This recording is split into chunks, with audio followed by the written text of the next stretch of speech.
This is a Willets Point Shea Stadium bound 7 express train. The next and last stop is Willets Point, Shea Stadium. Oh, yes, it is the Subway to Shea podcast. Anthony Rivera here with you, talking about all the news and happenings surrounding that team from Queens, the New York Mets. Episode 175 from the Subway to Shea studios in my office. Make sure you're following Subway to Shea on X, Instagram, and TikTok at Subway to Shea. You can follow me personally at Ant Rivera86 and subscribe on Apple Podcasts, Spotify if you like to listen to the show. Or like you're doing right now, subscribe on YouTube. Make sure you like this video, share it. Make sure you get it out to all the Met fans out there in the world right now. And we got a good show coming up for you. We got 2 guests coming up today. In the second half of the show, Brian Wright, author of New York Mets All-Time All-Stars and Mets in 10, is going to talk to us about David Wright. How fitting, Brian Wright, David Wright. Talk about David Wright's number retirement. But first off, the big news of the week, Juan Soto joining the New York Mets. Official. It's done. We saw him in the uniform. We saw him at Citi Field. And I got to talk to my guy here, Pat Ragazzo, Mets and Yankees reporter on SI, part of the Sports Illustrated family. You can follow him on X at Ragazzo Report. Pat, how you doing, my friend? I'm great, Anthony. How are you doing? Thanks so much for having me. It has been an absolute great week if you are a New York Mets fan, starting off with the whole Juan Soto signing, leading into David Wright's number getting retired. So I can't complain at all. And I want to get into this with you because, yes, it is official. Juan Soto is a Met. You look at the contract details. I went over it a little bit last week when we did our live stream on Sunday when the news was breaking. 15 years, $765 million deal, a $51 million AAV, the longest contract for a baseball player, and I think in all of sports. He's got a $75 million signing bonus, no deferred money at all, opt out after 5 years, which the Mets can void by increasing his AAV by, I think, $4 million up to $55 million a season. Now, the Yankees offer was 16 years, $760 million. You know, what was your initial prediction of where you thought Soto was going to be? And this is kind of a 3-part question. Where were you when it happened? Because I know you were I don't know if you were down there already at the winter meetings. And what's your initial reactions to this deal? Well, with Soto, at one point during the sweepstakes, I felt he was going to be a Met. We heard a lot of smoke that the Mets were going to top any offer. They were determined to get him.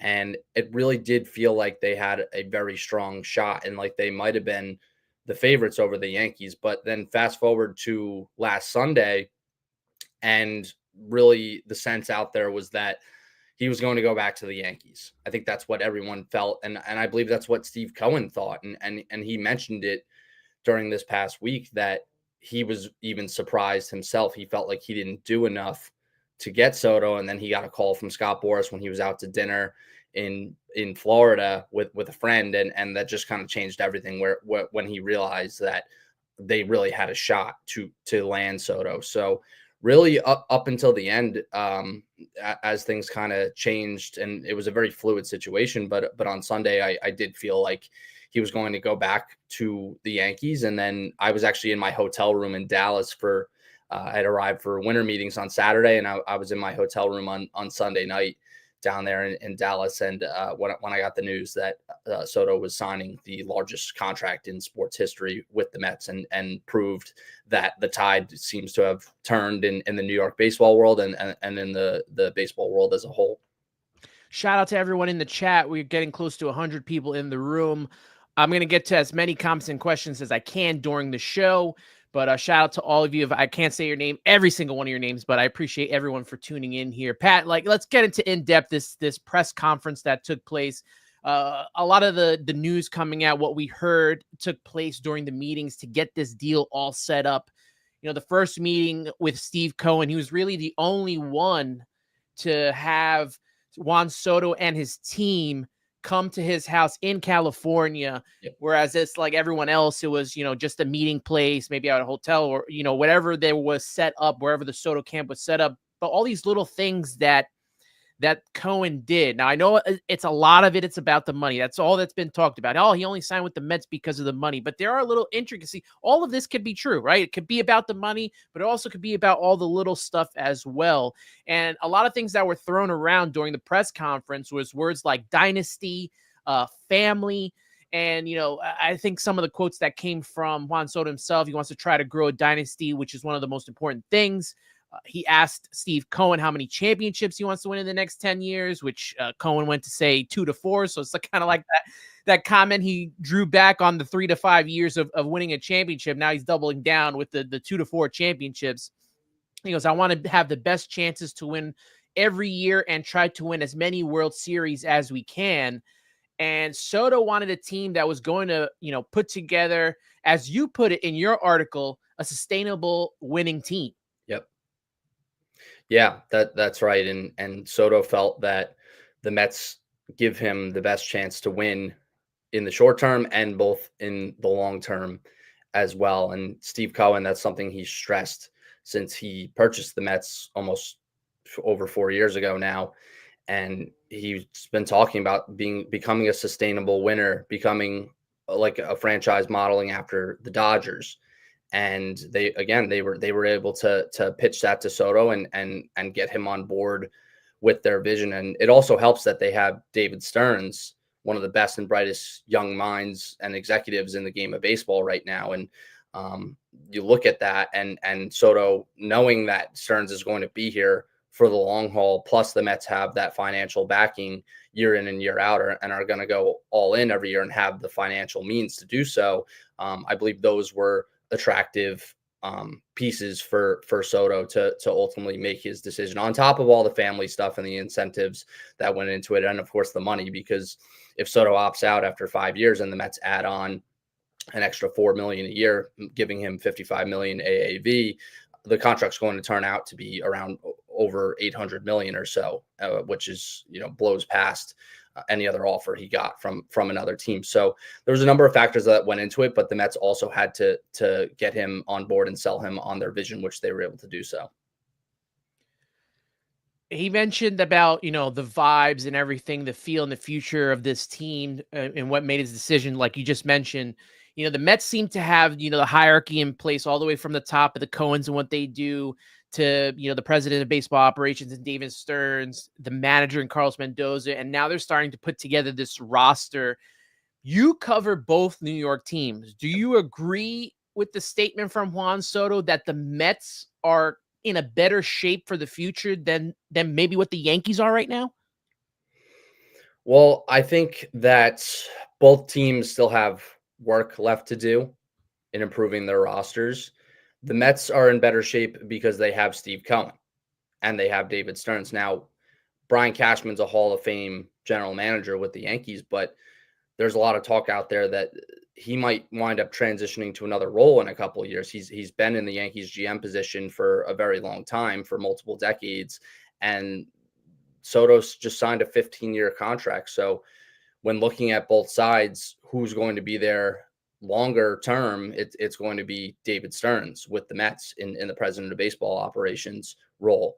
And the Mets also are willing to surpass that massive payroll every year, which Hal Steinbrenner has been on the record saying on numerous occasions that the Yankees payroll is not sustainable year in and year out, to whereas the Mets are going to keep spending each year. And player development was something that went into it as well, where Juan Soto wanted to know, how are you going to draft and develop and mold some of these guys to put around a winning baseball club around me each year and in the long term. And the Mets, I guess, were able to convince him that they have a strong player development plan in place, that they're going to be able to do so on top of spending with really no boundaries each year. So I believe that the Mets do probably need to add another bat, whether it's bringing back Pete Alonso or bringing in Alex Bregman. And we know that they need pitching, but right now they very well might give the Mets, they might give Soto the best shot of winning, at least in the next few years. The Subway Series has kind of been stagnant for a while, especially when the teams are on the opposite end of the spectrum in the standings. The Mets have not been great Some years have been awful, kind of takes away from the Subway Series. But I feel like now we may be in a renaissance with the whole Soto signing and where these two teams are going. The plan B for the Yankees, I think, has so far went pretty well, bringing in Max Fried, bringing in Devin Williams. Does it feel like this Subway Series is kind of back on again? Yeah, I think it's been back on. I think there was a lot of the last few years, excluding 2023, really dating back to 2022, where the Mets and Yankees were the two best teams in baseball when they met in the Subway Series in that year. I believe that, yeah, the Subway Series is back on, where you're looking at both teams as contenders and potential candidates to meet in a World Series and have that first Subway Series World Series that we haven't seen since the year 2000. So especially with the Mets stealing a superstar player from the Yankees, which we've never seen in our lifetimes. Yep. Yeah, I believe that the rivalry has increased a little bit, and that it is going to continue to be more intense. But even before bringing Soto over here, the atmosphere is just kind of it's uncomparable with how electric that atmosphere can get when the Mets and Yankees are both good teams and playoff contenders each year. When those two teams face each other, even during the regular season, it does feel like a playoff matchup. Well, with this signing of Soto, it does, the Mets still have a lot of work to do for next season. You mentioned the pitching, like still got to figure out what they're going to do at first base, but this really, feels like that, at least from what we're seeing on paper, right? A franchise altering moment for the New York Mets. They won't take a back seat, to the Yankees when it comes to free agency, like we've seen with the past, like we've seen with the Wilpons. Money is not going to be an option. They really kind of turned around the perception of the team behind the scenes. Cohen has done a great job of making this organization a more desirable destination. And now after last season, what the Mets did on the field, that adds to that. And that, kind of family-friendly atmosphere we're seeing, whether it's, what we're seeing with Lindor and how he is with his family. Everyone seems to have come together, especially last season. Do you agree with that? Yeah, no, I that's totally accurate. That the vibes have definitely been high, and the Mets prioritize being a family-friendly environment, and their families are always around. Each game you could see, and especially in the playoffs, they had a huge crowd in, and they're very much so accommodating, which was important to Soto, who's very very family friendly, of course, as we've learned as of recently. And yeah, the Mets brought their traveling secretary to a meeting with Soto to map out and explain how they take care of players' families, and Mets sweetened the deal with giving Soto his own suite for his family and giving them Delta Club tickets, I believe, as well. So he's going to be nicely set up, and his family's going to be nicely set up throughout this contract. So yeah, I mean, the Mets, and you saw it, and we all were around it, that the Mets were a fun team this year, with the exclusion of the first couple months. Once they turned things around with Grimace and with the rally pimp Max Wiener and just a bunch of different gimmicks. The Mets were a fun team and had good vibes all year round beyond May. So yeah, so I think that was probably something that also helped lure Soto over to Queens. Not only the traveling secretary, but you also had Alex was there, Grandpa Ralph was there. The son helped create a video package to kind of separate themselves. So they really went all in on getting Soto here. And obviously the resume that Soto brings, last season batted .288, 41 home runs, 109 RBIs, had a .989 OPS, 7.9 WAR. Took Yankees to the World Series, clinched that ALCS with the big home run. And, 4-time All-Star, 5-time Silver Slugger, batting title, and 2019, World Series champion with the Washington Nationals. So he's going to bring a lot to this Mets team. I got a question here from Jeff Cohen, and I'm going to try to get to as many comments as I can. Is Soto a liability in right field, or is just an average right fielder? It seems that the narrative out there is he will let more runs than he drives in. Well, Soto is not as sharp as a right fielder as you'd expect him to be. And we saw it on numerous occasions last year. And I was very surprised that he was nominated for a Gold Glove in the American League. I think everybody was. But the Mets, that's something that they talked about during their meetings with him, is they feel like they have the data and they have the bandwidth to be able to improve his play out in right field. And I believe that was something that was very enticing to him as well. I'm not going to say that he's really below average, but we'll probably put him more around the average defender range, but not so much a liability, but there is a lot of room for improvement, and that's what the Mets feel like they can help him with now that he's over on their side. He was a superstar when he was on the Yankees, but once he left, everyone was saying that he wasn't that good enough anymore. A lot coming from that side, but I digress on everyone that was upset after the signing. I want to talk a little bit about the winter meetings with you because you were out there. You said in your article a few days ago that the Mets were pretty busy at the winter meetings. You mentioned Starling Marte being put on the trade block. Tell us a little bit more about, what's going on with Starling Marte.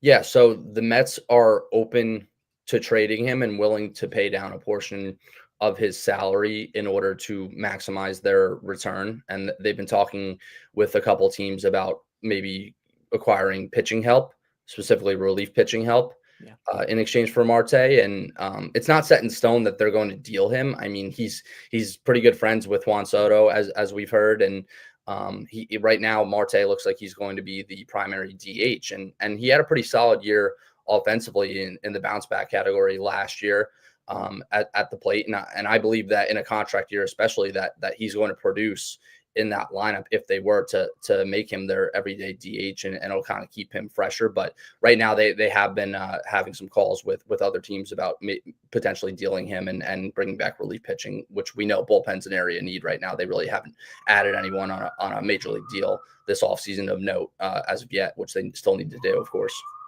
Well, he's like you mentioned, on the final year of his contract, 20.75 mil left on the deal. That was the 4-year, 78 mil.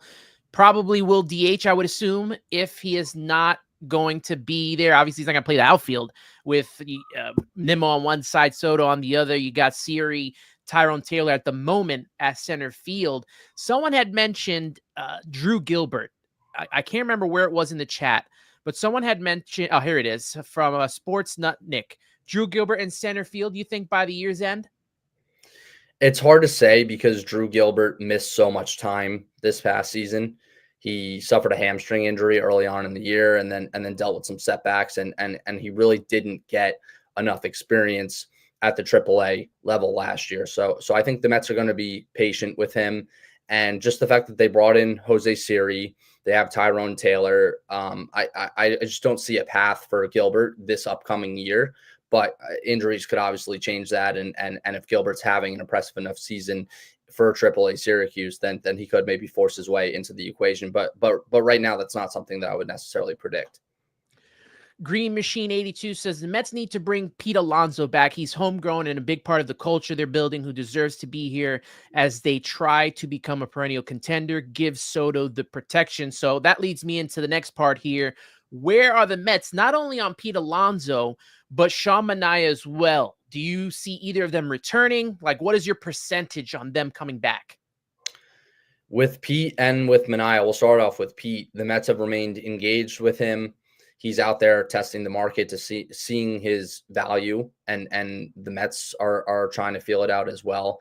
They, I'm sure, have a number of where they value him, and it just depends on if another team values him higher, and they would love to have him back. I mean, David Stern said it this week, Steve Cohen said it this week, Pete Alonso said it all season that he wants to stay with the Mets. But it's just going to come down to the fact that you look back 2 seasons ago now in 2023, he turned down he was under different representation at the time, but he turned down a 7-year, $158 million contract from the Mets and former general manager Billy Epler. So I don't know that the Mets, I don't see the Mets going higher than 7 years. I mean, the offer might be lower than that. And maybe they go higher than 158 million. But you look at the roster on paper right now at the same time, and Mark Vientos is at third base, and it sounds like that's where they want to keep him for now and not kind of put that pressure on him to learn a whole new position, even if he does project better as a first baseman. And there's really not too many other options. I mean, Christian Walker is a short-term option, or Pete Alonso on a long-term deal. And I don't think that Pete Alonso and Juan Soto, when you look at giving both guys long-term contracts, they both most likely project to be designated hitters later on in their career.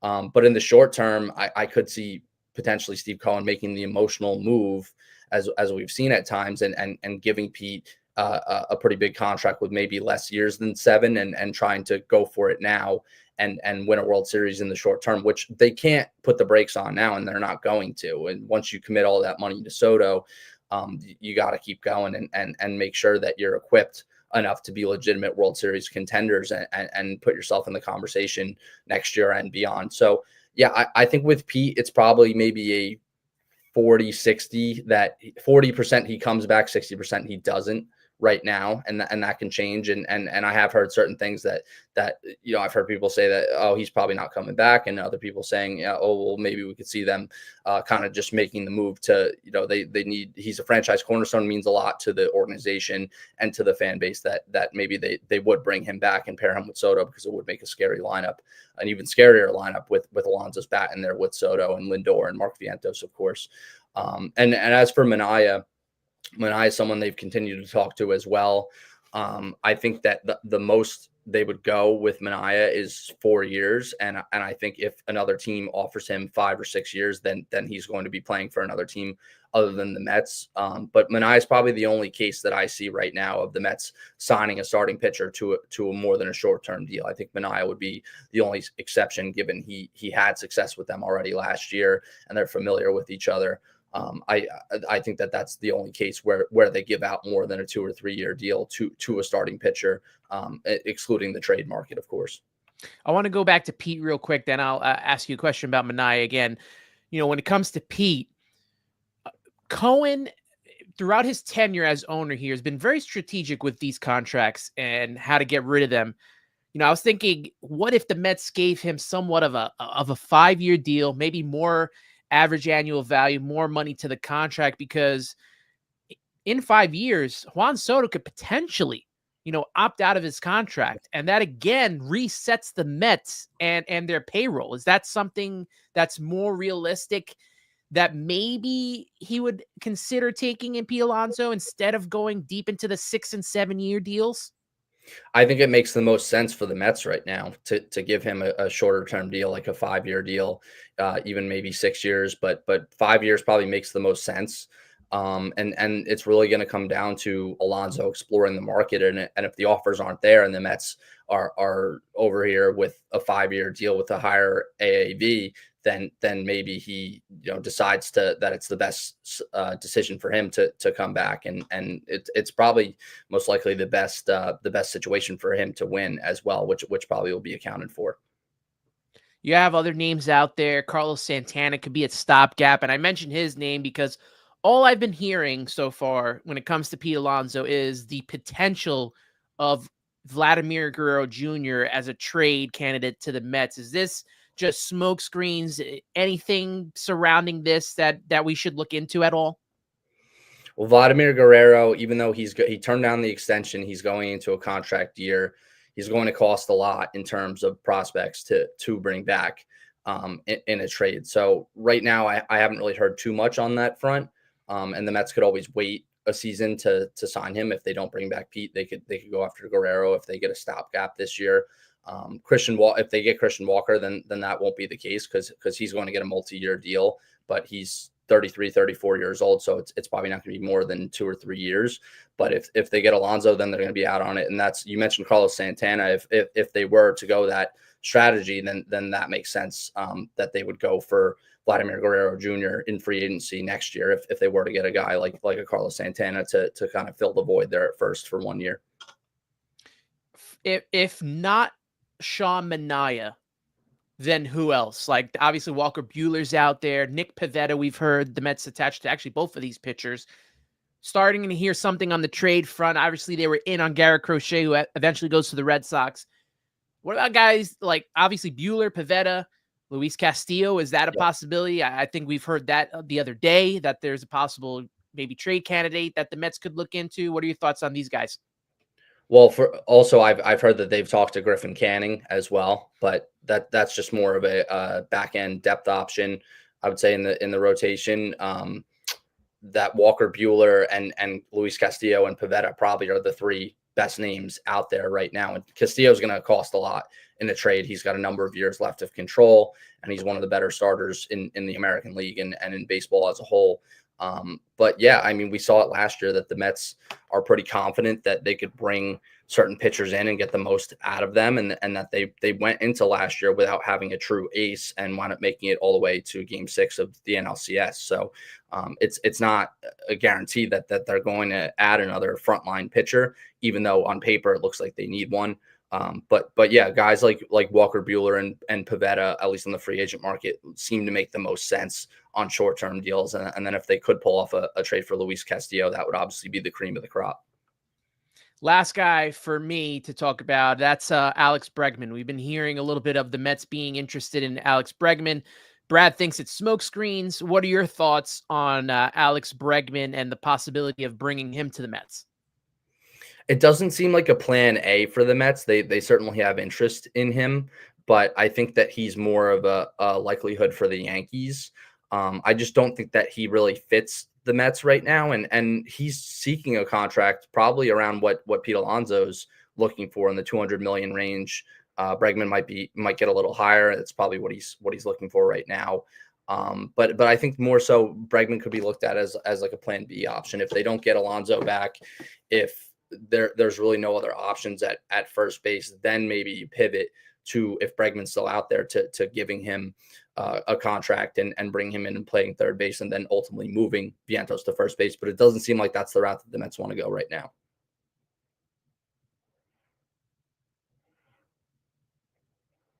Sportsnut Nick mentioned this in the chat. I can't find the actual comment, but he was saying, what if, Bregman at third, you put Vientos at DH, Alonso at first base? If the Mets sign Bregman, I don't think they would go after and then sign Alonso as well. I think it's one or the other, correct? Yeah, that's the feeling that I get. I don't think that they would dish out two more huge, massive, long-term contracts to both players. I think it's probably one or the other. And the Mets obviously just spent $765 million on Soto, but they do need another big bat in there. So yeah, I think that Alonso and Bregman, it would be one of the two, and not both of them, especially given the need for pitching that they have right now. Pat, you do such great work out there. Appreciate you always coming on the show. Let everyone know what you're working on next and what you got coming up. Well, yeah, just keep an eye out for more hot stove rumors that I'm working on this offseason. Going to be following all the reporting and rumors and transactions of the Mets and Yankees. And you can check out my work at si.com/MLB/Mets and si.com/MLB/Yankees, and on Twitter, of course, and Instagram at Ragazzo Report. So yeah, it's going to be a fun offseason. We should see the hot stove continue to heat up a little bit as we move towards January. Not only a fun offseason, but the fact that the Subway Series is officially back on and running. And I feel like these two teams are going to be going at it on the field, off the field when it comes to free agents and possible trades. And you will be on top of it all. Like Pat mentioned, Mets and Yankees reporter on SI, part of the Sports Illustrated family at Ragazzo Report. Pat, thanks so much for coming on. Appreciate you, buddy. We'll be talking soon, man. Of course. Sounds good. Thanks so much for having me, Anthony. Good talking to you. All right. That was Pat Ragazzo from SI. Make sure you are following him. All the good information he's got coming on. Guys, I want to get to a couple of your comments before we bring on our next guest, Brian Wright, coming on to talk about who else but David Wright. Brian Wright to David Wright. We're going to have him on in just a few moments. But I want to get to some of your comments and shout out to all you guys. It's a football Sunday, and you're here with me talking about the New York Mets because it's been a big week for those Metsies. 217 people in the room right now. Appreciate you, every single one of you. I want to go through some of these comments here. Rosie K saying, also want a president of baseball operations who is forward thinking. I don't think Cashman is that. I don't really know what it is with Brian Cashman that doesn't work with some of the free agents there. I know he had a tough time bringing back Derek Jeter back in the day and them working on the contract. I think Derek Jeter mentioned that if you watched his ESPN documentary, that was hard to work with Brian Cashman. I think the same thing was happening with Aaron Judge before he signed his contract. So we'll see what happens with the dynamic signing with the Yankees between signing with the Mets, and we already talked about the family-oriented organization that the Mets have become and how it's become a fun place. So we'll see how the Mets handle future players coming here, because they gave Juan Soto a lot, right? A suite, tickets, a lot of stuff that he got in his contract. So you got to wonder, like, is other players going to get the same thing when they come here? Is it just Juan Soto because he's a unicorn type player, all-time top 3 top player right now? So we'll see what happens. Buzz Bass says, Juan Soto can sit out there with a bench chair for all I care. He's here for his bat. All kidding aside, he's an average outfielder with a decent arm. I'm hoping more moves can be done soon. I think there will be. I think the Mets are focusing right now on Pete Alonso and Sean Manaea. And how perfect is it, as much as you don't like him, that they're with Scott Boras? He already did the deal with Juan Soto. He's done deals already when it comes to Brandon Nimmo as well. So the Mets will be in on these players. I think those are the 2 guys they're working on next, and then they will fill out the rest. So starting pitching, first base, and then the outside players, bench players. Maybe they could bring back Jose Iglesias. I really would like them to bring back Jesse Winker to be a part of that bench. That would be great. Duran Rivera, when it comes to Juan Soto, talking about his arm, just as strong as Starling Marte. I agree. It's just he struggles in the outfield. The struggles we saw Starling Marte, his limited ability out there. I think that's kind of where Juan Soto is at. But during the press conference, Juan Soto says something that he wants to work on is his defense. He knows that people are talking about his defense, and he plans to be working on that. Armand talking about Carlos Santana would only be a 1-year deal. This past season, 271, 23 homers and 71 RBIs, and won the Gold Glove. That could be a stopgap. That's a move that you make if you really want to get into bringing in Vladimir Guerrero Jr. But let me say this for all the Vladimir Guerrero Jr. fans. He turned down close to $300 million. Is Vladimir Guerrero worth $400 to $500 million to you? I don't know if he is to me. I'd rather bring back Pete personally. He's played in New York. You can sign him to, like what me and Pat were talking about, a 5-year deal that brings his contract up to when Juan Soto decides if he wants to opt out or stay on contract. And if that's the case, if Pete Alonso's contract is done and then Juan Soto decides to opt out, now the Mets can refresh and figure out, do we bring back Juan Soto? Do we go in a different direction? Will there be other players available at that time? They can refresh when it comes to their salary cap, to their whole salary situation. So we'll see what the Mets decide there. And Sports Nut Nick, great point. Why would they pass on paying Pete Alonso just to pay more money to Alex Bregman? I agree.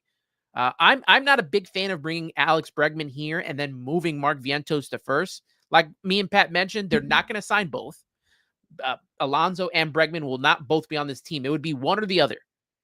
So they're not going to have both of them on this team. I'd rather have Alonso. Let Mark Vientos continue to grow at third base. He did an admirable job last season. Pete Alonso, we know what he is at first. Not a Gold Glover, but he plays a pretty good first base. So I want to leave Pete Alonso at first base and bring him back. All right, guys. My next guest is here. He is ready to go. Good friend to the show. And as Nick mentioned, him and Pat were part of Metsmerized. My guy, Brian Wright, back on the show. Brian, the last time I had you on here, I think we were getting into Darryl Strawberry and the number retirement for him, as well as Doc Gooden. And here we are, towards the end of the week. After all that has gone down with Juan Soto, the Mets said, you know what? We're going to give the fans something else. We're going to give them not only the number retirement for David Wright, but also to put him in the Hall of Fame. Brian Wright here with me, author of New York Mets All-Time All-Stars and Mets in 10s. You can follow him at Brian Wright 86. My friend, how you doing today? I'm good, Anthony. Great, actually. As we all know, it's been a terrific week. I mean, to put it mildly.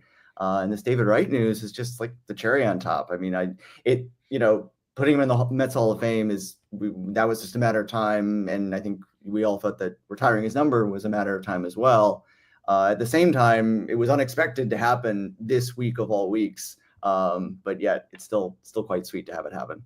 Yeah, Anthony DiComo, like you mentioned, came out at MLB.com, mentioned David Wright's number being retired, also inducted into the Hall of Fame. 10th player to have his number retired: Casey Stengel, Gil Hodges, Tom Seaver, Mike Piazza, Jerry Kuzman, Keith Hernandez, Willie Mays. Last season, Doc Gooden, Darryl Strawberry. Second player in Mets history to get both honors in the same day, the one and only Tom Seaver. The franchise was the only other to do that.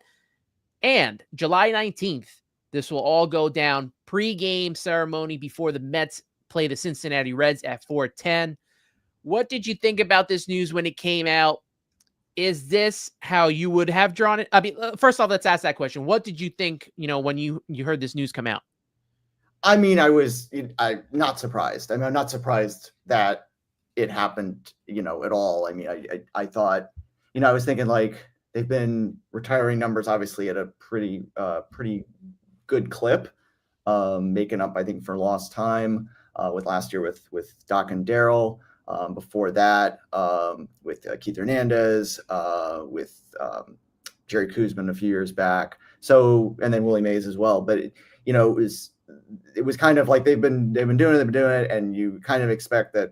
I don't want to say on an annual basis, you expect David Wright, it's going to happen eventually. I think they wanted to have enough separation between the time he retired after 2018 to kind of let his retirement breathe in a sense, to then give him that honor, kind of as like just a way to, like I said, a separation of space, but to also have the fans, a lot of people, pretty much all of us who saw him play in some respect, and some of us who saw him play at the very beginning when he came up in 2004 and his formative years, and 05, the end of Shea Stadium, 05, 06, 07, 08, to really give him the respect he deserves. So when I heard it, I was obviously very pleased, not surprised. Like I said, it was kind of, whoa, the end of the week, the end of the day after the Juan Soto press conference. It's like, this is, it's almost like they just wanted to, you thought you had a great week, Mets fans. Here's this.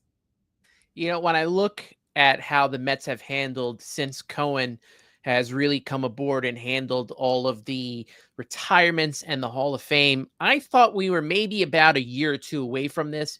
Maybe he would have went into the Hall of Fame this season, and then they would have pushed it to maybe a couple of years from now. They always do this thing where it's like 1 year it's Hall of Fame, 1 year it's retiring numbers. So I thought maybe they would go Hall of Fame here, retire Gary Carter's number, maybe put someone else in the Hall of Fame the following year, and then, retire David Wright's number. But they're doing this all, within 1 year.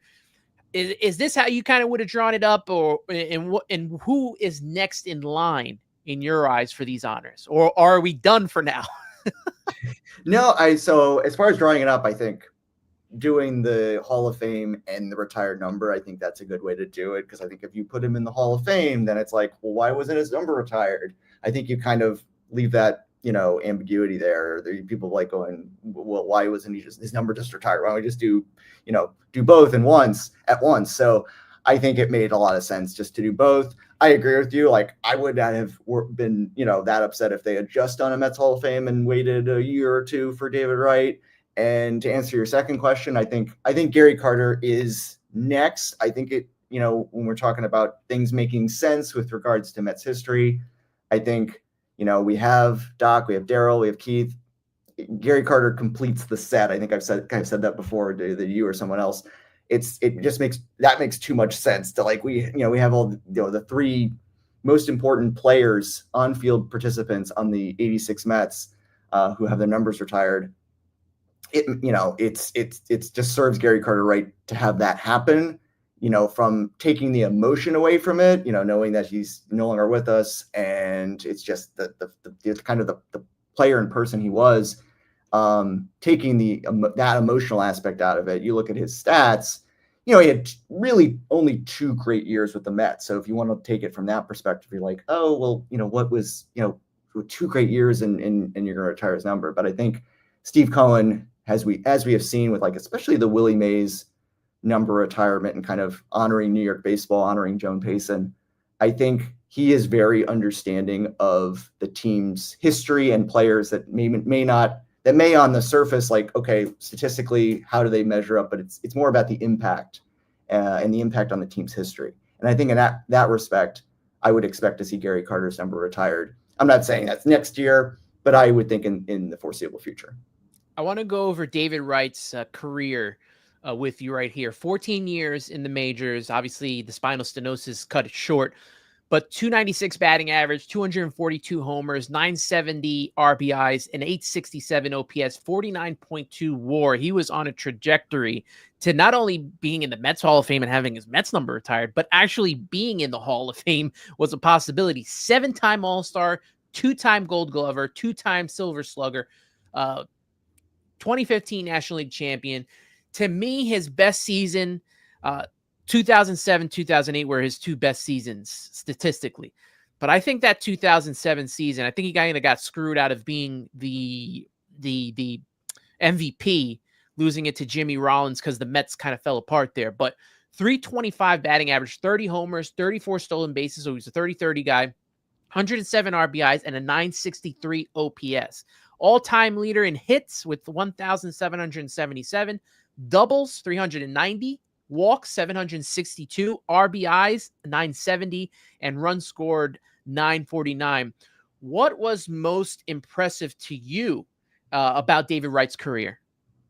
I think it was just the kind of overall, as far as at the plate, just his overall balance. As you mentioned, 30-30 season in 2007, had, the power as far as like home runs, hit for average too as well. So he was just a very balanced player. And to me, like was a very kind of steady player.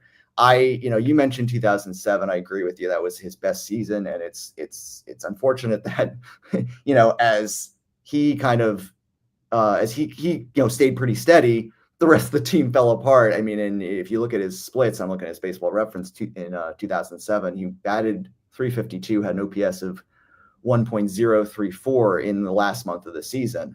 So he didn't really, falter. In fact, he got really better in the last couple months of the season. Yeah, and we can't put any blame of those two collapses on David Wright's shoulder. I mean, he was outstanding. Yeah, no, he was great. There was a lot of other factors that contributed to the Mets falling apart. We don't need to revisit that. But yeah, I just think that he was just so steady. You could count on him up until I think up until 2011 when I think he missed 2 months. You could count on him to be out there every day. I mean, he was an everyday player in every sense. And that's what made the second half of his career so, from a baseball sense, so tragic. That he just like really fell apart, and then the spinal stenosis on top of that. So yeah, the reliability and consistency was what I always think about when I think about David Wright. I think to me as well, his return in 2015, we knew the injury was really starting to set in that season. Comes back in Philadelphia, hits a huge home run to help the Mets win.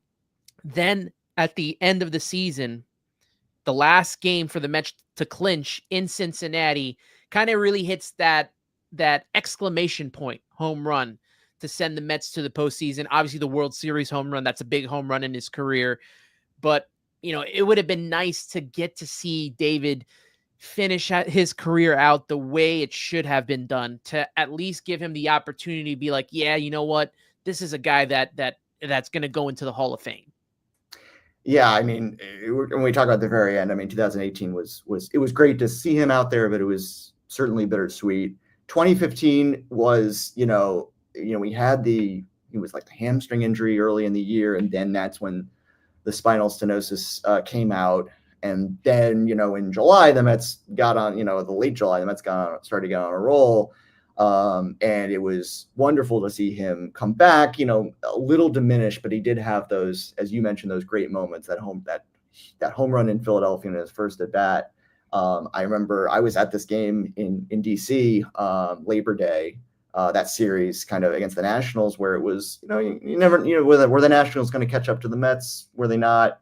Yoenis Cespedes hits a double in the gap in the 7th inning, and Wright goes from first to home and has that fist pump. I feel like he was unleashing not only the last few months of frustration of not being on the field, but all those years of being with those, terrible Mets teams. He was just letting it all out. And I think of that moment, and you mentioned the home run in Cincinnati and that blowout, the NL East clincher. And then, of course, the home run in the World Series. So it was great to see that. I wish 2006 would have ended differently because he didn't have a great postseason, but, he could have had a postseason moment. And, at the time, you're like, oh, he can get back there. We got time. You got, him and Reyes as a core. And it just never happened. And 2015 was the closest we got, but it was a diminished David Wright. Yeah, 2006, that one broke me. Yeah. That season broke me because I really thought from beginning to end, that was the best Mets all-around team, I thought, from beginning to end since I started watching it around 1998. And they went to the World Series in 2015. They went to the playoffs in 99, 2000. There was no team I thought that was better than that 2006. I really thought they were going to win the World Series. Like, I never had been so confident that they were going to win a World Series than for that year, that they were even better than 2002, which that they won the most games that I've ever saw in 2020, in 2022. But I never felt that way that I felt about that 2016, where they ran roughshod over everybody. And like we mentioned before, it's not David Wright's fault either that they didn't get to go to the playoffs in 2007 and 2008. He did everything possible to get them back there. Yeah, and 2008, 33 home runs. He only had 15 stolen bases, but he drove in 124 runs, which I think that tied Beltran's record. I can't even remember, or et cetera. I'm trying to remember what that where that ranks in Mets history. But yeah, 124 runs driven in, batted over 300 again, OPS plus of 142. I'm cheating because I'm looking at his baseball reference. So I do not have these memorized. But yeah, I mean, that was a great season too. And that was to a lesser extent an unfortunate September. So yeah, I mean, it's too bad we never got to see him really, his peak and the Mets kind of peaking at the right time. G Money Stacks bringing up a good moment. That amazing catch with his bare hand in San Diego. I think it was 2005. I think that was that happened. A great moment of him making that catch. He made some incredible catches jumping into the stands as well. What are some of your favorite moments from David Wright? Yeah, I mean, I think that catch was his first full season. I think of his walk-off against the Yankees in 2006, where he hit that ball, passed over the head of Johnny Damon in that first game of the Subway Series, when it was you could really sense that the Mets had the upper hand as far as being in New York, as far as New York is concerned. So I have those two memories. I had mentioned the game in DC in 2015. Where just the kind of the pump fist after scoring, and I also think about it wasn't a moment per se, but the fact that he was kind of the ambassador at the All-Star game at Citi Field, I thought made a lot of was really appropriate. He got to bat fourth, and just he kind of was like the unofficial welcomer, if you could say that, to the game at Citi Field. So I thought that was another great memory. He was pretty good in the All-Star games too. Yeah, I mean, 2006, he hit that home run to left in Pittsburgh. Field, yeah, and in the home run derby before that, which I don't think you might have learned a swing, but yeah, I remember that. I was like, oh, could he beat Ryan Howard? And it didn't turn out that way.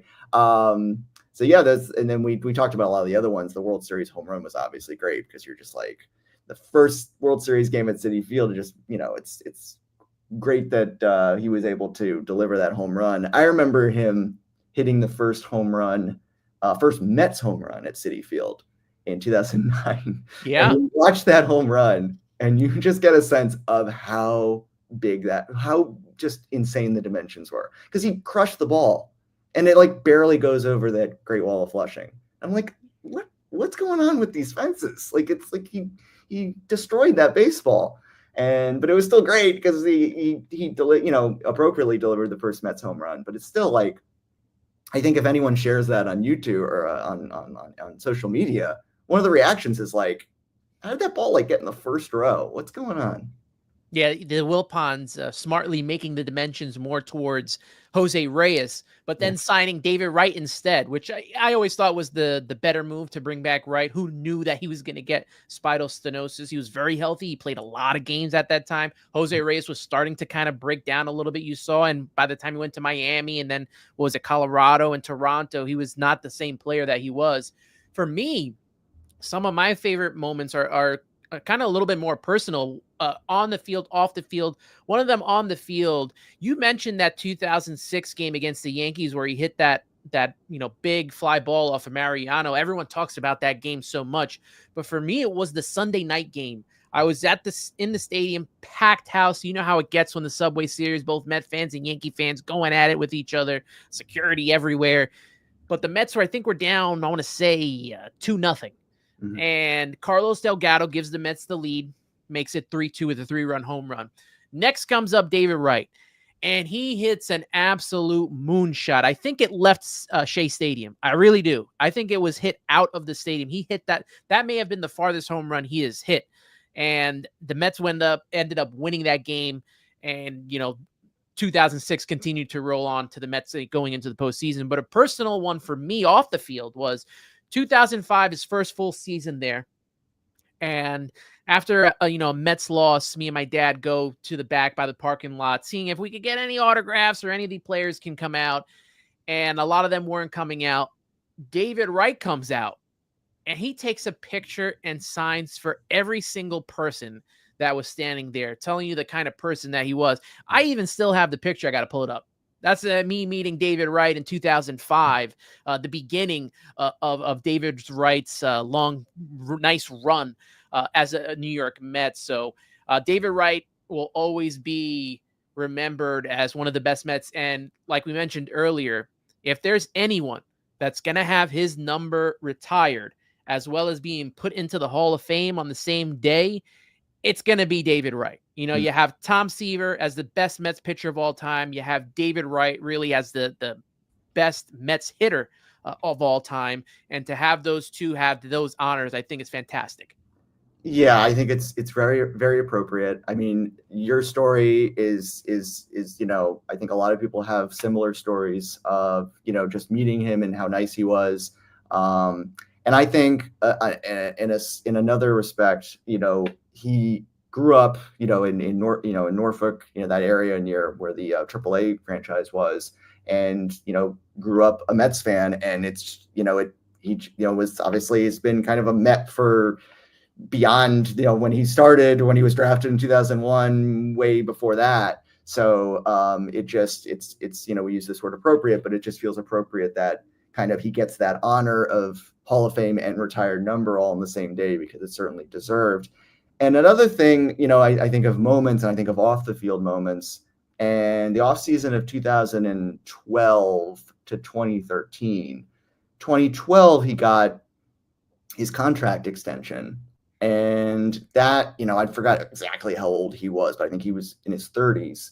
And, there was probably a chance that I'm not saying he was going to leave, but was there a chance that the Mets were going to re-sign him, because that was just a time in which the Mets were not re-signing players to those kind of contracts, considering their financial strains. And was he going to stay there? And I'm going to try to tie this to like the way the Mets are, the certain situations the Mets are in now, where you have Juan Soto, who essentially chose the Mets. And I think David Wright had a loyalty to the Mets at a time when it wasn't really, that in to be not even deserving, really. Yeah, I mean, he was giving them more credit than they deserved. So I think about that loyalty. He could have easily gone somewhere else. All the other things. It's a sliding doors moment in Mets history, but at the same time, I'm glad he stayed a Met for the rest of his career. Yep. All the other things included, everything that happened after that. And then, before the 2013 season, he was named the captain, joining Keith and Gary and John Franco. So that kind of period was really cemented him in Mets history. I think he was already there. He was, he had all those great seasons early in his career. But this was like just kind of an extra stamp of Mets lore. And he certainly added that a little bit more, but it kind of put him in a special place. Brian, it's always great to talk to you about Mets history. One of my favorite things to do. It's just, dive back into the past and look at some of the great moments. I mean, we really have to just weed out a lot of the bad that surrounds the Mets. And I think we're going in a good direction when it comes to the future of the New York Mets. But there are a lot of important aspects to this franchise and this organization. Yes, they don't have the playoff experience of being able to go every single year. They haven't gone to that many World Series. But the memories that have been made, the history that has been made is very important to us and very important not only to this franchise, but to the Cohens as well. And it's great to see them and what they have done to really dive deep into the history and help us remember all the good times that this organization has been through. Yeah, and I think as much as we are looking forward, and we have every reason to be very, very optimistic looking forward to, I mean, the Juan Soto signing, like everyone else, had me very excited. It's also, it's also appropriate and it's also necessary to look back at where the Mets have been. And I think that, and look back at the great moments, and David Wright represents so many great moments and just represents just all that was good about the Mets. Being a guy you could just go, this is the star of my team. And he was the face of the Mets for so long. He was, you don't want to call him the franchise because we have another one, but he was essentially the franchise player for so many years. And the fact that he was a Met for his entire career. And like I said, grew up a Mets fan. It just, I think he deserves his day, and he'll get it on July 19th. Well, he may not be the franchise, but he will always have the moniker of being the captain, at least one of the captains of this, one of the 4 captains that the Mets have had in this franchise. Brian, let everyone know what you're working on, what you got coming up next, my friend. Yeah, working on, a freelancer, but working on my, social media channel of Retro MLB. It's on Instagram, it's on YouTube, on TikTok as well. You can search at Retro_MLB on Instagram, at Retro MLB on TikTok. And I guess you can just search Retro MLB on YouTube. I don't know, the algorithm isn't great on YouTube, but still working on that. Have been doing a few videos, but trying to put some more. Anthony helped with the Dwight Gooden 1984 video, which I very much appreciate because I hate narrating. So that was a lot of fun. Working on that. May do a little revamp to the channel. May expand to other sports. We'll see. Stay tuned. But it'll be the same kind of channel, and it'll just be a new name. So that's really what I'm working on as far as fun. But on the side, just like doing some working on sports tech with some apps and all that. So not as fun, but it pays the bills. Well, hopefully we get a David Wright video coming up soon. For maybe we'll get a little tease. Maybe we'll get to see a David Wright video. I think we're starting to workshop right now. Right here, right now. Brian Wright, author of New York Mets All-Time All-Stars and Mets in 10. Follow him at Brian Wright 86. No better person to talk about David Wright than Brian Wright. So, Brian, I appreciate you so much for coming in. Thank you so much, and we'll be in touch, man. Definitely have you on the show again in the near future. Sounds great, Anthony. Thanks so much. All right. That was Brian Wright. Follow him at Brian Wright 86. Guys, before we wrap up this show, a little bit of the latest news and happenings coming around this team. And Andrew Chedenik, good friend to the program as well, NorthJersey.com, and the Record saying that Ronnie Mauricio is set to resume baseball activities. He's coming back from that torn ACL. How should the Mets handle him? Where is he in the depth chart? I think with the emergence of Mark Vientos, that we may not see Ronnie Mauricio as soon as you think. I think there's going to be a lot of rehabbing done in AAA before we see him come up. And I don't know where he fits at this moment in time depth-wise when it comes to the infield. Because obviously you have Ronald Acuna Jr. Not Ronald Acuna, Luis Angel Acuna. It would be great to have Ronald Acuna. But Luis Angel Acuna, you got Jet Williams out there as well.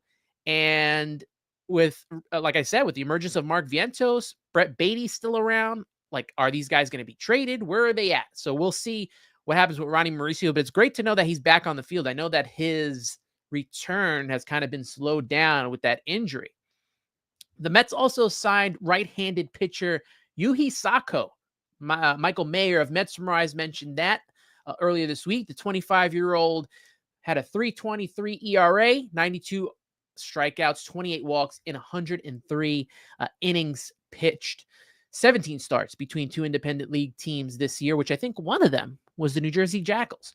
Made 2 appearances as well in the Mexican Winter League. And I want to wrap up the show. I didn't get to do this last week when I had on Keith and Key of Shea and Sons podcast because we were breaking the news with Juan Soto signing. But last week was the Queens Baseball Convention. I don't know if a lot of you got out there, but the QBC was awesome. I did a State of the Mets panel with Mark Healy, Kelly Franco, Joe DeMayo, as well as Matt Ibiabanas from Till Mets Do Us Park. Turk Wendell was there, Greg Jeffries, Ray Knight, Jose Reyes. I got to meet my guy Turk Wendell, one of my favorite relievers, and he's been on the podcast before. Great job all around at the QBC. Keith Blacknick and crew who put it together, as well as John Sapanero from Till Mets Do Us Park, who was the host of the show.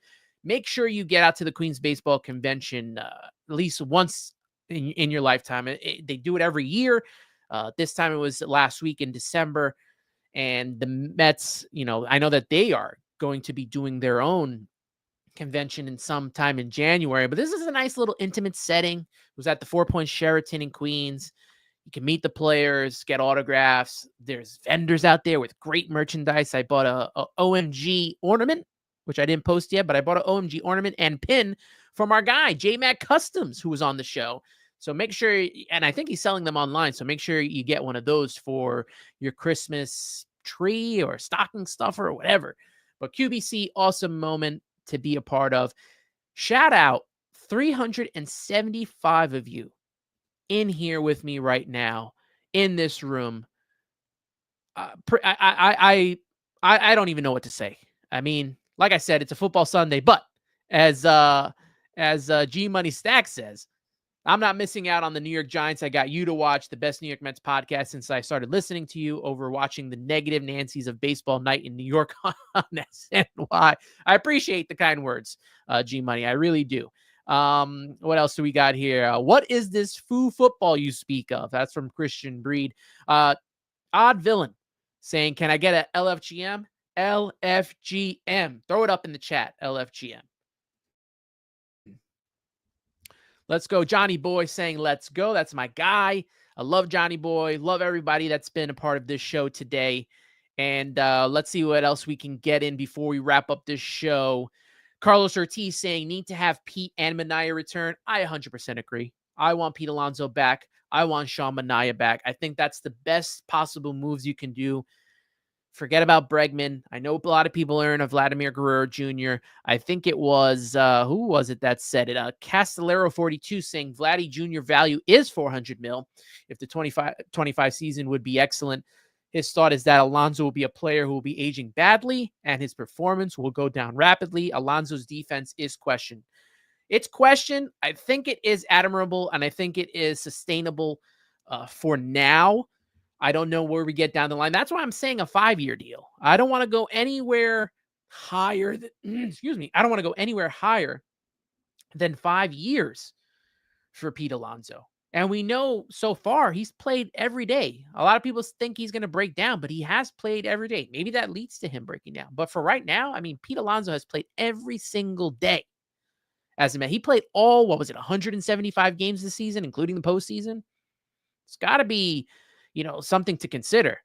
Buzz Bass saying, where does Ryan Clifford fit in for the future? I believe he's 21 years old. I think he's definitely farther away than we saw Luis Angel Acuna Jr., who could possibly play in the outfield.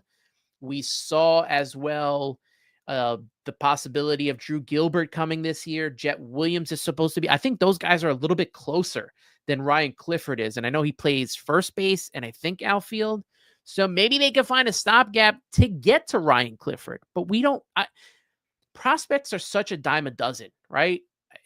They are lottery tickets, like I've heard a lot of people say. So that's something that you got to be careful with. I could see some of these guys getting traded. That's including Ronnie Mauricio. That's including Brett Beatty. To me, for the Mets this offseason, my wish list is still intact so far.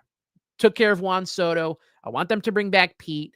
I want them to bring back Sean Manaea. I want them to get a trade in for a starting pitcher. And I really want that being Luis Castillo. I've been talking about it all over the week that I really, really want Luis Castillo to be on this Mets team.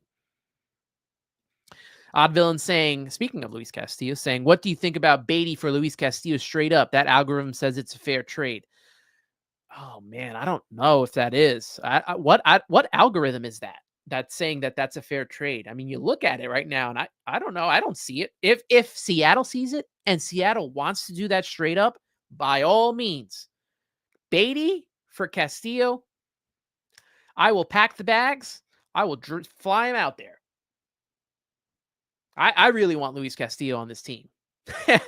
Meet the Mets saying Seattle would laugh. That's where I'm leaning more towards. I think Seattle would laugh at that trade, but if they weren't, and if they were going to take it, I would do it at 100%. And I know Meet the Mets would too, as well as Odd Villain. But as for him as well, the Bregman rumors are making him sick. Please don't do it. I don't think they do.